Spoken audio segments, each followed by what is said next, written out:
Hello and welcome to the Total Mental Performance podcast. My name's Dan Martin. I'm hosting the show today and I'm sat with a TMP graduate, all-around great guy, Eoin Dobbin Catto. Great to have you here and great to see you in person for the first time ever. Thank you, sir. I appreciate your kind words and I've been looking forward to it. Yeah. Nice to be here. Yeah, absolutely. It's good to see you this side of the sea. So, as I said to you a moment ago, full transparency, I generally don't apply much structure to these conversations because I think it's just a great opportunity to connect and have a chat. And I've spoken quite openly about my story in the past and the trials and tribulations that I went through in order to kind of find myself a little bit. And there are actually quite a few parallels in our story in terms of party boy lifestyle, spending a lot of money, putting a lot of money up our nose. And For sure. I just think this would be a great introduction into the podcast insofar as understanding a little bit more about who Eoin was post-school, perhaps, and what the journey looked like for you to get to where you are today. And you can go into whatever different direction you want with that, but it'd just be cool to get an understanding of what that pathway looked like. For sure. Yeah, I was thinking in my mind, do I give the short version, the medium version, the long version? But given that we have a time frame, I'll try and keep it somewhat short. But totally, a lot of parallels for sure in that journey. And you mentioned there post-school, so I suppose I'll just start there because we may backtrack a little bit. But that was pretty wild for me. Like I would say discovered alcohol and weed, 12, 13, and went down that rabbit hole, which of course went down the rabbit hole of Class A's, and that gave me kind of sense of identity, which we kind of touched on as well, and I'm sure we can kind of go back over that. But essentially went completely hell for leather down that path. Party boy lifestyle, life at the party, anything someone else did, I would have to overdo. And yeah, that eventually accumulated in me going, enough of this, a lot of, impending doom and trouble on the horizon. Plenty of kind of close calls in different circumstances. And eventually I just kind of turned it around for myself, actually through the gym. So the gym was kind of the catalyst to start moving things in another direction. And it wasn't like one switch overnight thing. It wasn't like all of a sudden I'm done, no more, never. And I still don't say never. I'm still very much, my choice is my choice kind of thing. But yeah, the gym certainly helped me to kind of move out of that. But I put down a heavy 10 plus years, a lot of Class A's, a lot of drink, a lot of partying. I won't lie, it was fun at times as well. It wasn't all bad, and I probably wouldn't actually change it, but I certainly wouldn't go back to it. Yeah. And something which came up in one of our sessions at one point, I think probably about midway through the evolution program, was that around that sort of time, you invested into crypto and you had quite a lot of success with that and you made quite a bit of money with that. Talk me through what that situation was like for you. What was that situation like? So yeah, made quite a lot of money, but had no idea what to do with it, and therefore blew it all as well. Mostly on partying and holidays and all that kind of stuff. To be honest, it's not a time I have the best memory of, given the circumstances. But I remember it definitely gave me an inflated ego, and it definitely, looking back at it now, I'm like, oh, what an idiot. If I had made that sort of money now, I would certainly be I would use it a lot differently. I think there was one year, I can't remember the year, where I did like 11 holidays, many of which were like festival-based holidays, Ziggit, Lost and Found, all these kind of like party festivals, and obviously each coming with a massive price tag in terms of bank balance and health and mental well-being, and also forward movement in life. I think that I wouldn't say I wasted time, because again, I did learn a lot throughout those years, and I definitely am somebody who has regrets. So I kind of look back on it fondly, but yeah, it was chaos. It was complete chaos back then. In terms of just life and the direction that life was going. And I think adding financial gain to drug-fueled chaos doesn't generally make things better as much as you might think it does. And when you say the direction life was going, I wonder if it's similar to how I felt at that time, because when I was going through the period of going out partying a lot, spending a lot of money, earning a lot of money, but also spending a lot of money, it wasn't that I wasn't happy with the direction my life was going, it's that I had no idea what direction my life was going. So I was going in any direction I could, and it ended up going around in circles a lot of the time. Was that similar to you in any way, or did you have an intention at that point in time, insofar as a profession that you was working towards, or a professional goal that you wanted to achieve? Was there anything like that for you, or is it a bit scattered? It was definitely scattered. However, there was always one North Star, which I'm sure you can probably guess before I say it, because it's come up a lot in our work. And that North Star was money. It was, get paid or make more money. And again, that came from a background of scarcity, or maybe, having that relationship with money where it was like, get it at all costs kind of thing. And, as I now know, that's not really a career goal or a professional goal. That's just chasing, chasing the dragon, I guess, in a sense, just a different dragon. But I don't think I think there was always a vision of more, but like you said, what was it? It was chasing anything that came that resembled somewhat of an opportunity. So I don't think there was no clarity of vision, there was no clarity of purpose, or no clarity of what I could actually do outside of, I can get paid if I do this, let's do this. Yeah. Money gives us a nice segue into the main topics of conversation when we first started working together.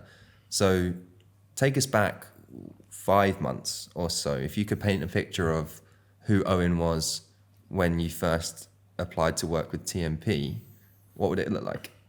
Yeah, it's funny, because literally yesterday, as I was on the plane, I listened back to one of the trainings from Kieran, which you had told me to listen back to, just to kind of see the difference. And it wasn't quite 5 months ago, it was probably 4 months ago. So I think we'd done a little bit of work up until that point. No, we hadn't. We'd had our initial call, but we hadn't actually begun working together. So it probably was 5 months ago.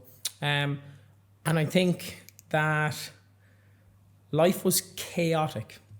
Now, life is still chaotic, but life is chaotic based on decisions that I made 6 months ago. So I'm basically, today is kind of like the end of my major commitments for the next while. And the last 4 or 5 months, as you know, have been just crazy. Definitely said yes to way too many things, had way too much on my plate. And again, that probably comes back to the way that decisions were being made 5, 6, 7 months ago, and they were being made from a place of get paid. So they were made from a place of just looking at, okay, how much can I say yes to, and how much can I take on? And there was no real thought as to, well, am I actually enjoying what I'm doing? And am I doing this in a way that's sustainable? And I'll just caveat here, I probably would have burnt out within the last 5 months had we not done the work that we've done. As we spoke, I think I've kind of straddled the line of burnout quite a bit. I don't think I even knew that line existed 6 or 7 months ago. So yeah, that's kind of where I was operating from. I think it was a place of chaos and not really looking longer term, and not actually, I think the phrase is stopping to smell the roses. Just chasing, and then being very, very emotionally attached to, a revenue number where if 40 clients paid me, but 3 clients didn't, the 3 payments that didn't go through would sink me to the point where I'd be like, am I even going to do this? It would really emotionally impact me. And when you actually sit back and look at it, it's like, that's completely irrational. It's like there's always going to be a margin of payments that don't go through and things like this. But yeah, operating from a place of chaos and being emotionally attached to the wrong things, I think led me to just say yes to everything, which meant that the last 5-6 months for me have been manic. There's been, way more in my calendar than needs to be. And eventually today is kind of landmark for me, because it's like, after this I get to say no, because I don't have anything else that I've said yes to, aside from the TMP event. Everything else is clean slate from here. Awesome. Embrace the downtime. You've earned it. Yeah.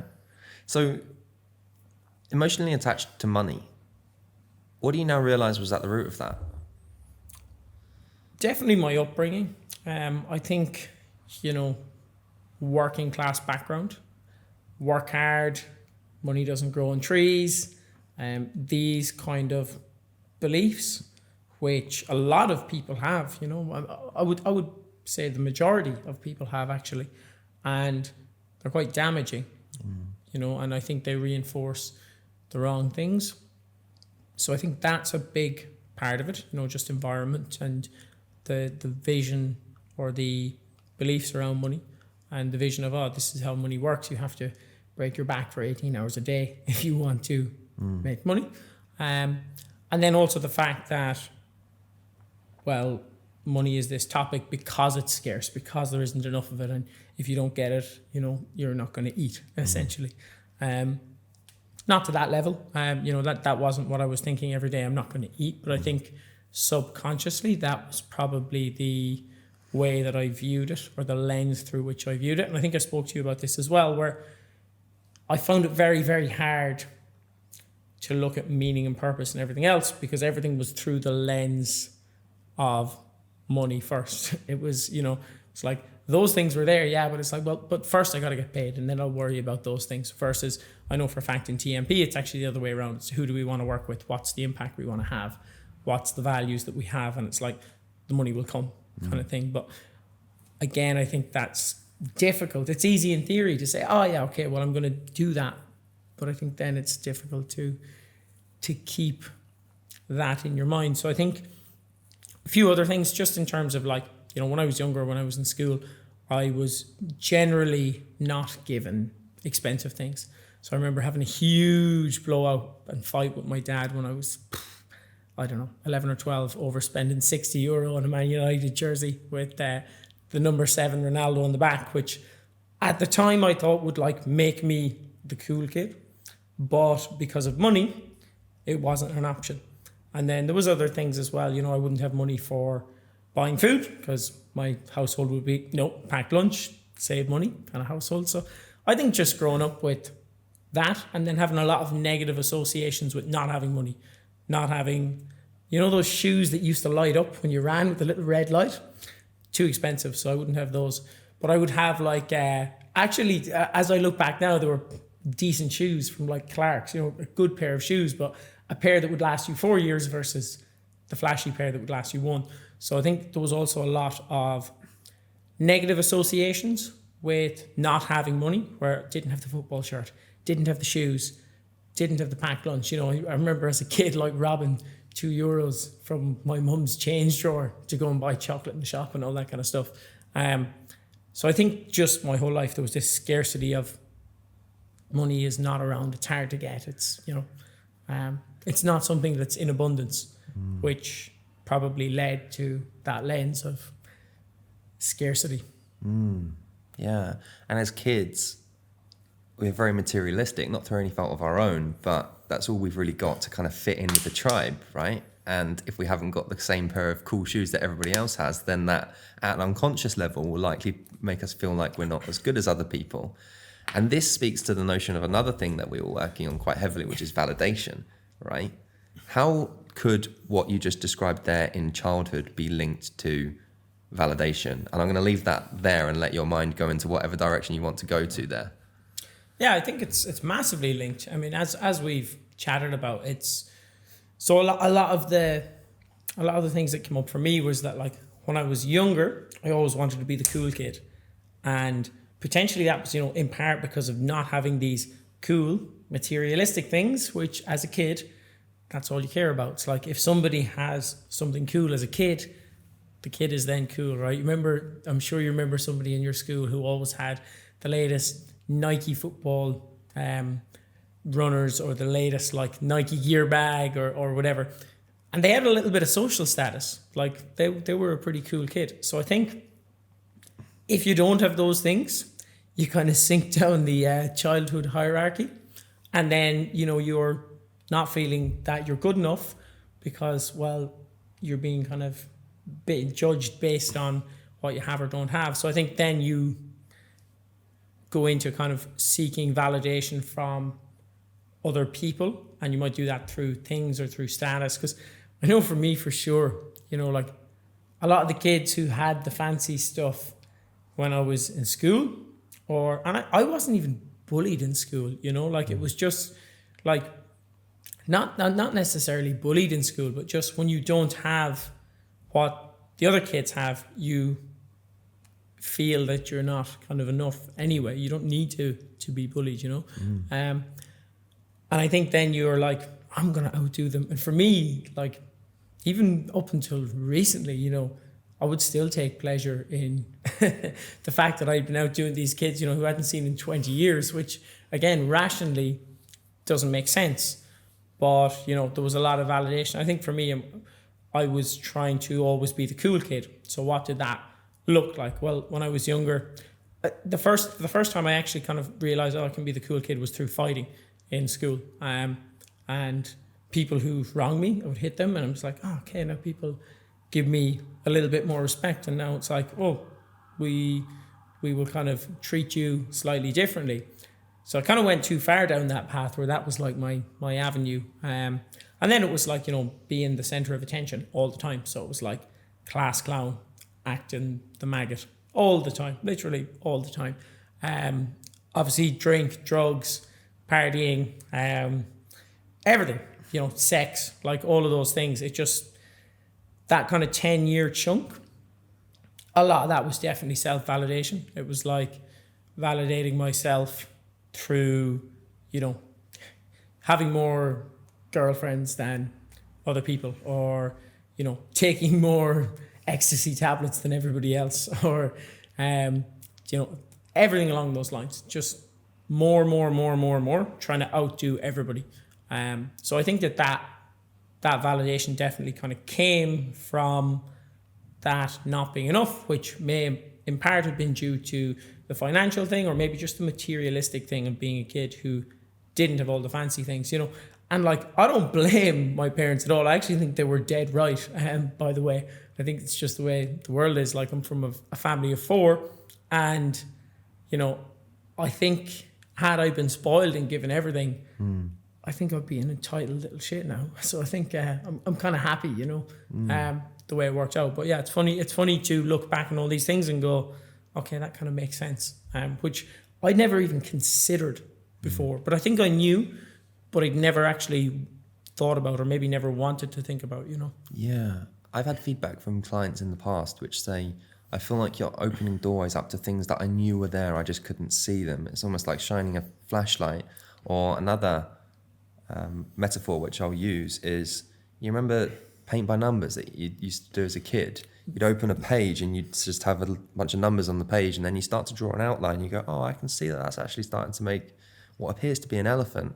And you fill in a little bit more, and you go, oh no, it's actually a lion. And then you start shading it in, and you go, yeah, I can really see it now. And then it's only once you've put all of the finishing touches in, you can step back and go, all right, I see. That's where my trauma comes from, right? Like piecing it all together. So it's really interesting how you can just piece all these things together now, and so articulately and coherently, it all seems to make a lot of sense for you.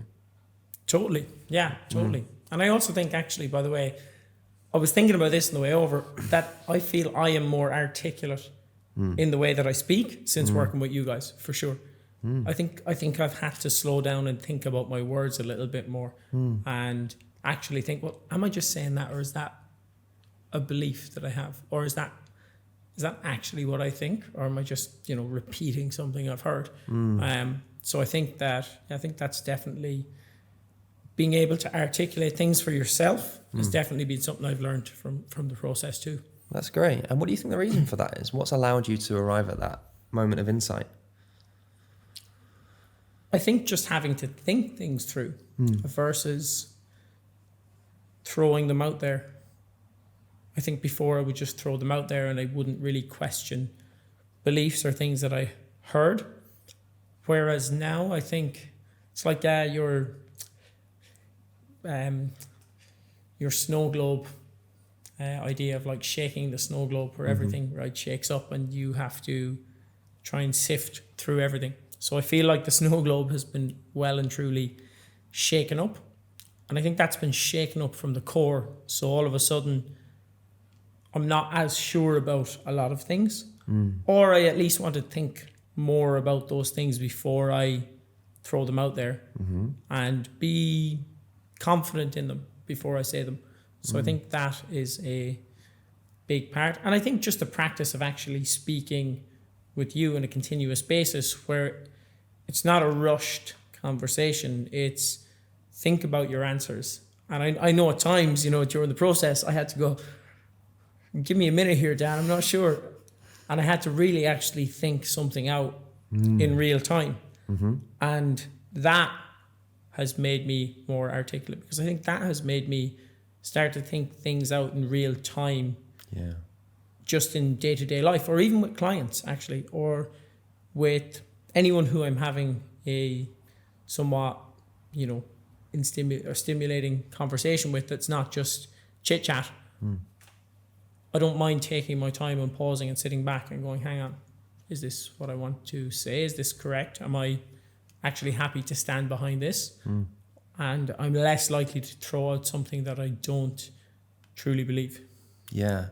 If you look at people like Jordan Peterson, someone I use as an example, whenever he's doing an interview with someone or a podcast or just having a conversation, lots of long pauses because you can see that he's processing and he's comfortable in that silence. And a lot of people really hate that, which is why they'll just kind of verbal vomit and just get something out there to try and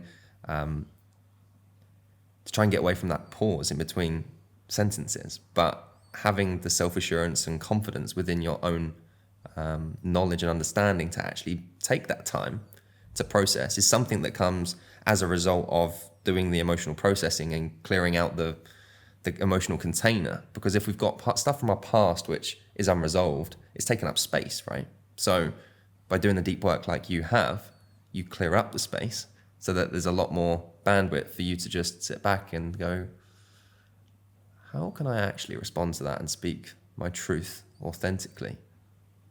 Yeah, for sure. And it's funny you say Jordan Peterson because when I say the word articulate, that's who springs to mind. And there's you've probably seen it, but there's a great video of him on YouTube and he's speaking to a lady. I don't know what the event is.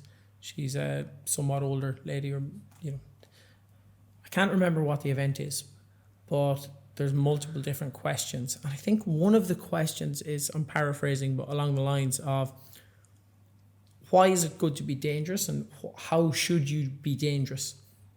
And the whole concept is, if you are dangerous and choose not to be, you are, somebody who has values and you're, also somebody who can protect society as a whole. And Jordan Peterson is dangerous in the fact that he's articulate and his words can, put up a fight, which you saw him do, over the last few years on different things.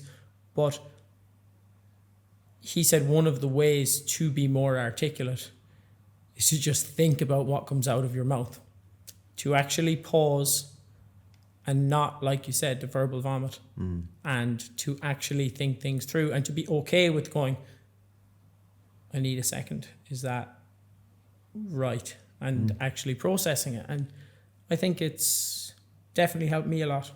And I think seeing people like him take the pause and be self-assured and self-confident enough to go, I don't have to answer straight away. I can sit in the silence for a second. And it's quite enjoyable to do. It makes the conversation more valuable and more meaningful, I think, as well, as opposed to, just fire this out because I heard somebody else say it. Yeah. And I think there's a point about emotional resilience as well. As mental performance coaches, what we're doing is listening out for very specific details. And when we listen deeply, we find something to hold on to. And what you've probably found throughout the process is occasionally I'll ask a very, very direct question which cuts through all of the noise, and it can knock you back a little bit. I still get that when I speak to my coach and my therapist. Sometimes he asks me a question, I don't know what to do with it. I just have to say, I need a minute to process that. But what you're doing in those moments when you are knocked back and unsure what to do is you're developing resilience. So then when you enter conversations like this or conversations with friends, family, whoever, when you're knocked with those questions, it's not so jarring because you've been there in that place of what was at one point in the past probably quite uncomfortable, but now becomes a lot more tolerable. Does that make sense? Yeah, absolutely. I think even a podcast appearance previously would have been a lot more rushed and a lot. I wouldn't say that I would have been particularly uncomfortable because I've done a lot of my own episodes at this stage. But I do think that being able to just take your time on things makes it a lot more of an enjoyable experience as well. It makes it a more real and authentic experience, right? Because it's not just rattling off something that you've heard or something that you feel you have to talk about, you know. And I guess it goes back to you not even having a structure. You know, if you need to have a very detailed and outlined structure, why? Maybe it's because you're not confident in the ability to articulate yourself. Maybe it's, you know, of course, having some loose structures is absolutely fine because you want some sort of direction. But I think being able to just sit and think and then speak your truth, as you say, I think that's your phrase, is very important and very enjoyable and something that will actually build a deeper relationship with the person you're speaking to also.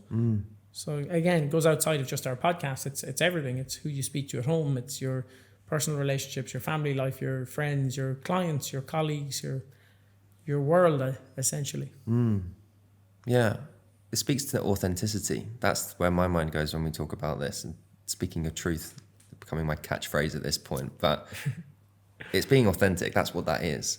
And what you introduced yourself with at the start of this podcast in the video of yourself about 4 months ago, what I see here sat in front of me now is a completely authentic Eoin.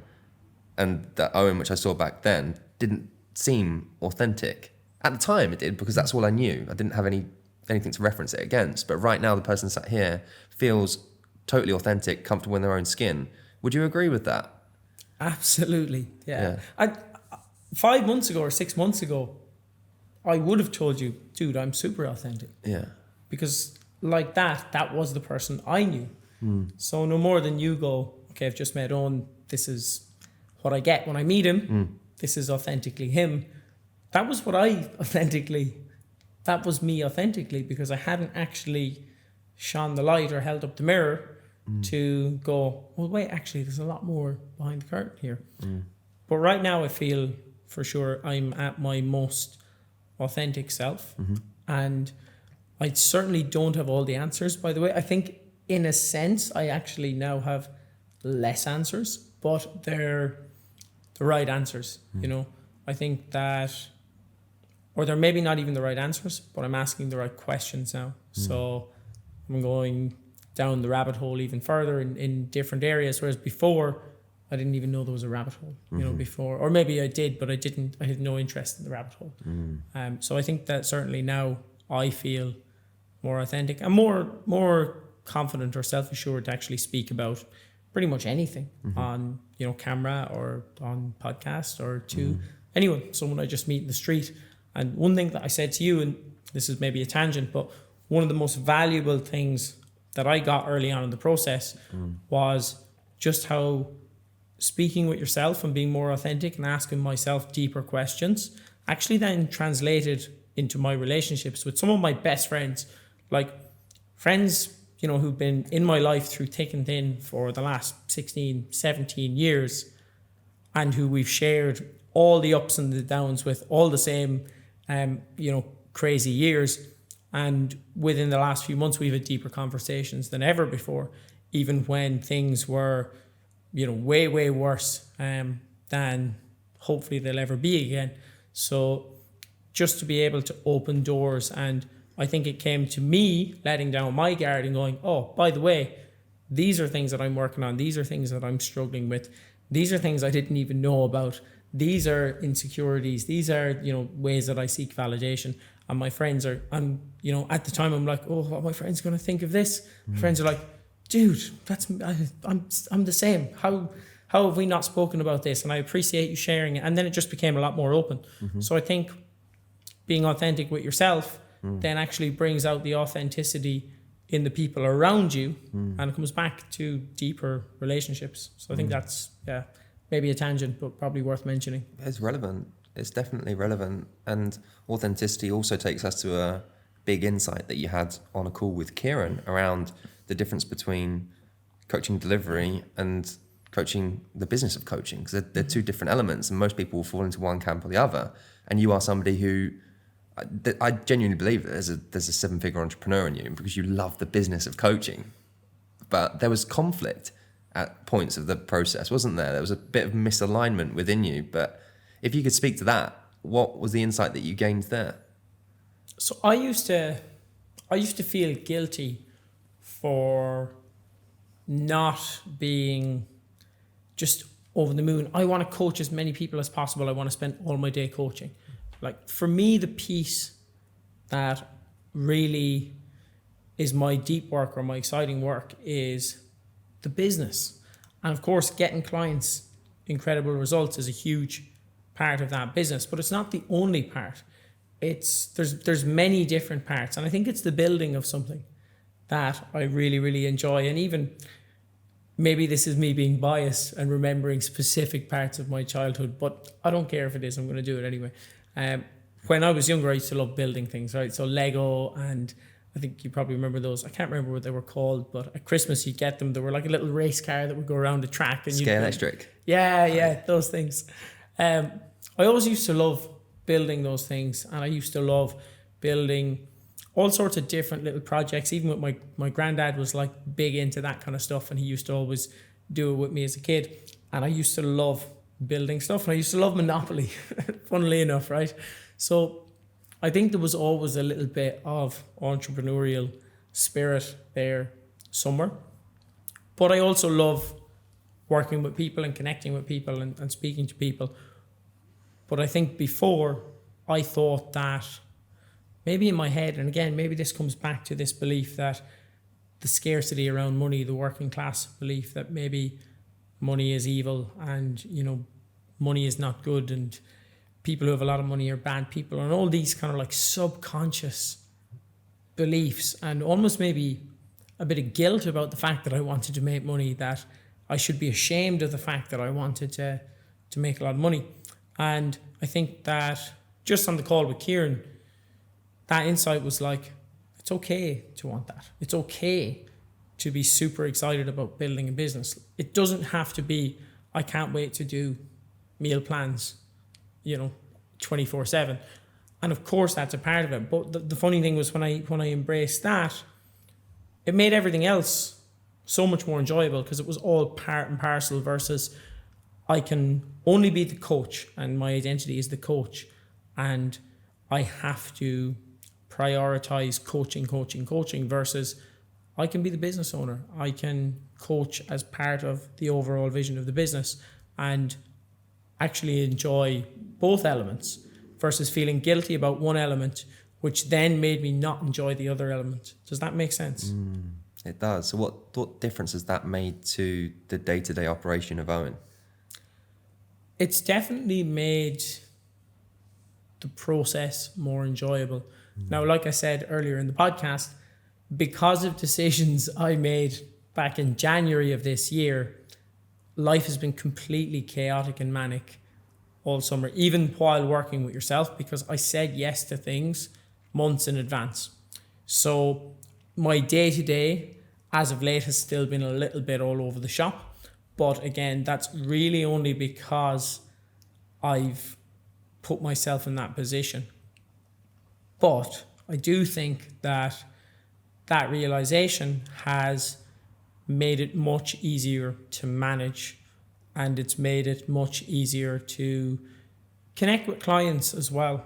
And I think it's not just that realization, it's the whole process of being a better communicator, I think, but also being okay with the fact that, yes, I want to grow this business. Yes, I want to make a load of money, and that's not a problem. That's, absolutely okay. And that's not something that I need to be ashamed about. And therefore, I can actually speak to my clients about that. And what I've realized is a lot of the clients who I really love working with are also financially motivated. They're also people who want to do well in their careers, or they want to do well in their businesses, or they want to, get into some sort of investment for their future. And those tend to be the same people who want to invest in themselves. And I think those are the people who are a really good fit for me, because those are the things that excite me, like self-betterment, self-development, financial gain, obviously building business. Like those things for me are really interesting and exciting. And instead of only talking about the coaching piece, by actually opening those up and talking about those, I've built deeper relationships with clients who are on the same page. And I've also, just removed the guilt or shame around wanting to be successful in a business sense. And not only as the coach, but as somebody who can do both and grow both and actually have the right people on board as well. This is a really, really key insight here, because what you've just explained is that by doing the deeper work yourself, understanding yourself, peeling back the layers almost as if you're an onion, you arrived at a place of self-acceptance. And that's especially poignant because another conversation that we were having quite early on in the program was, I just don't know if I'm enjoying the clients that I'm working with. And this is really common, by the way. A lot of coaches listening to this will likely resonate is, I just don't feel like I'm in the right place from a niche perspective right now. But what you've just demonstrated there is by peeling back those layers, getting to understand yourself a lot better, actually you're resonating with your clients a lot deeper anyway. And sure, there'll be some who you don't connect with. That's normal, perfectly normal. But by understanding yourself better, well, guess what? You're able to understand your clients a lot better and then connect with them a lot deeper as well, which is really, really cool. Yeah, for sure. And I have such a great relationship with almost all of my clients. This weekend, as I mentioned to you, I had some of my longer term clients in Barcelona, and they're longer term clients, and it was a content creation kind of weekend. So it wasn't a full on client event. It wasn't something that was super organized to get loads and loads of people. It was really a trial run of, what a client event would be like, with people who were on the same page and who were a good fit for that type of event. And I actually offered it to loads of clients, and loads of them said no, it wasn't their thing, which was absolutely fine, because the people who did come were, again, I guess similar to me in that they either had an online business of some sort, or they were content creators, or they somehow got a lot of value from creating content, which for the average person, it's, maybe you get some value that, your Instagram looks a little bit cooler, and for the most part, it doesn't really make sense for most people to do a content shoot unless you're actually using that for, your business or your personal brand or something along those lines. So I think over the course of the weekend, it actually shook the snow globe up again, because we had such a great time, and I enjoyed spending time in person with people so much that that's something that I need to go and sit with and think, how do I bring more of that into what I do, which is the opposite of, where we were a few months ago. I wasn't asking you a few months ago, how do I spend more time in person with my clients? Versus after this weekend, and I'm not going to put myself into any commitments or holds because I haven't had time to sit and think it through, but it is certainly something that I would like to incorporate into the coaching program and into my, my own life, where I can actually connect with people in person and have a good time. And that's not something that, it's probably not the best move from a revenue standpoint, actually, because it's not super scalable, and it takes time, it takes a lot of energy and a lot of effort. But I'm not looking through that lens anymore. Whereas 6 months ago, if you'd suggested doing in-person stuff, I probably would have said, no, not scalable, not good for revenue, not what I'm interested in. We'll eat into margins, blah, blah, blah. Whereas now, I don't even know what I'm going to earn this month actually, which is funny. I haven't checked. I don't know off the top of my head what I did last month. Before that, I could have told you every cent. So things have definitely shifted. And I think that connection with clients and the right type of people is definitely a big part of the vision going forward and what I would like to see, and probably a big chunk of the lens that I will look at life through from now. Because we've spoken about this a lot before. Relationships to me are incredibly important. Friendships, family relationships, personal relationships, client relationships. For me, I get energized by being around other people and people who I connect with and get on with. So if I can bring that into my work, I think that's an exciting thing. Probably gone on another tangent here, but there you have it. No, this is your space, man. This is your space. And what you've just shared there is a massive win. Because the first conversation we had, one of the first things you said on that call was, I've just had a PB month, but it's not enough and I'm pissed off. And I don't need to give an exact figure, but it was 5 figures, right? So you weren't doing bad, you were doing great. But despite the fact that it was a PB month, you were still beating yourself up. And to contrast that with what you've just explained there in connecting with clients and that giving you fulfillment, that speaks to the notion of purpose and mission and vision. And that's especially interesting because not so long ago, probably 3/4 of the way through, you said, I've been thinking about purpose and I just don't know. And I think I've arrived at the conclusion that my purpose is to not have a purpose. And I'm all right with that.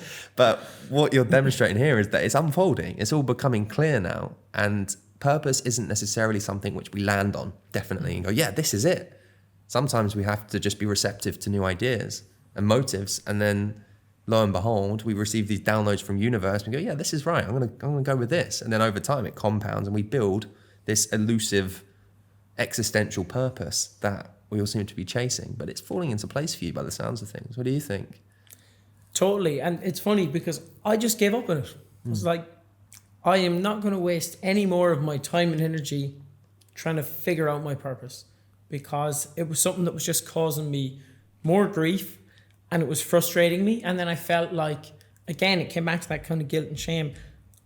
If I don't have a purpose, does that make me a bad person because I'm not out here to help X demographic with Y problem because of this reason?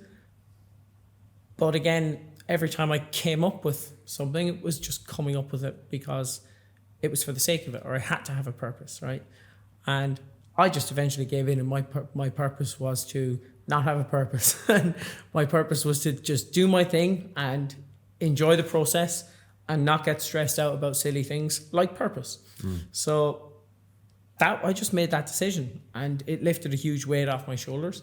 And maybe somebody who's an online coach who's listening to this and is struggling, being like, what is my purpose? And I totally agree with you. I think that it's not something you can just pull out of thin air. Maybe you can, maybe you know what it is. Cool, great, awesome if you do, but I certainly didn't and don't, by the way. I'm still working on it, but it's definitely becoming more clear. And there's definitely things that make me more purposeful now. And maybe it's more than, just one thing. I definitely think the inspiration angle is something that, for me, it gives me a lot of fulfillment if someone says you inspired me and you helped me to do this. It's like, okay, that's great. I'm having a positive impact by doing this. But I think me doing things that I enjoy doing on a day-to-day basis and that are building strong relationships and helping other people without having a specific set purpose is probably going to end up in alignment with whatever that purpose should be down the line anyway. So I think I've just taken the pressure off myself with it, and I've let it kind of flow a little bit. And yeah, I'm still figuring it out, because this weekend, with having some clients in Barcelona, we had a great weekend. Of course, we did the fitness stuff and the content shoot, but then we all went and got pretty drunk and had great fun. And my coaching is just that. Like, my coaching is very much lifestyle focused. I want you to be fit and healthy and confident. But I still want you to be able to go to a music festival or, go out and have a meal out and do whatever it is that you want from a place of enjoyment and fulfillment and having fun versus of escapism, which is what I did, or, of chasing something such as cool kid identity. And I think that purpose will kind of come, with doing the things that you're in alignment with, at least for me. And if total alignment is 10, complete disconnection is 0, where would you say that you are right now? Oh, I'm definitely in the upper realm. I'm not sure to give it a number. I'm not 100% sure. I need to sit and think, but certainly somewhere between 8 and 10. I'm probably not at 10 because I can't really articulate it to you. But I can feel that what I'm doing now is purposeful, without being able to kind of articulate it in a single sentence or a one-liner or a tagline. And I'm also considering maybe going all in on, a certain niche, because at the moment my niche is still quite broad. So potentially I will niche down a little bit more. But again, I'm not in a rush. I don't need to figure it out. It will come when it comes. But I'm certainly in a good place in terms of the work that I'm doing and the people that I'm working with. There's a lot of alignment there. A lot more alignment than misalignment. Between an 8 and a 10 is great, dude. I'll take that all day long. So look, we're coming towards the end here. This has been incredible. I've really enjoyed this. I've got one more thing to do. And that is to award you yes. with your TMP cap as a result of graduation. So thank you, congratulations, mate. That's entirely earned by you. And one question that we always finish up with is, what is total mental performance in your definition? So I've actually thought about this question because I've listened to all your podcasts, so I knew it was coming. And I think there's two things, for me at least, the definition of total mental performance. And the first one, I feel like I have and I've had to use. And the second one, I feel like after this podcast and after the manic summer I've just had, I'm kind of walking into. So the first part is calmness amongst chaos, the ability to be calm when things are just completely chaotic. And I think no matter what you do in the business world, or if you're starting a new venture of sorts, chaos is inevitable at some point. And actually probably outside of that, I think just life in general, chaos is inevitable. So I think the first part is an ability to be calm amongst chaos, which I think I've certainly gained from working with yourself, Dan, and from Kieran as well, and all the team. And I think the second part, which I haven't really had a chance to utilize or explore yet because of decisions I made back in January, is the ability to avoid the chaos. So be able to be calm amongst the chaos, but also try to minimize the chaos and try to actually build a work-life balance and lifestyle and just way of operating where you can avoid chaos as much as possible. Because the reality is that you don't need to work every hour of the day. And, like you guys say, downtime is uptime. And I think that if you can combine those two abilities to be calm amongst chaos and to minimize chaos and, optimize how you feel in your day-to-day, I think for me, if I could nail those two things, that would be total mental performance. Awesome. Thank you. So fun thing, where can people find you? People can find me all over. I think Instagram is probably the best place, and you'll get everything else from there. It's at Eoin Dobbin Catto. I'm sure you'll probably tag it somewhere. I'm not going to spell it out, but that's probably the best place. You can find me there. You've links to podcasts, you've links to other Instagram pages and all sorts of bits and pieces. Awesome. Brother, thank you so much. Dan, thank you so much. It's been a pleasure.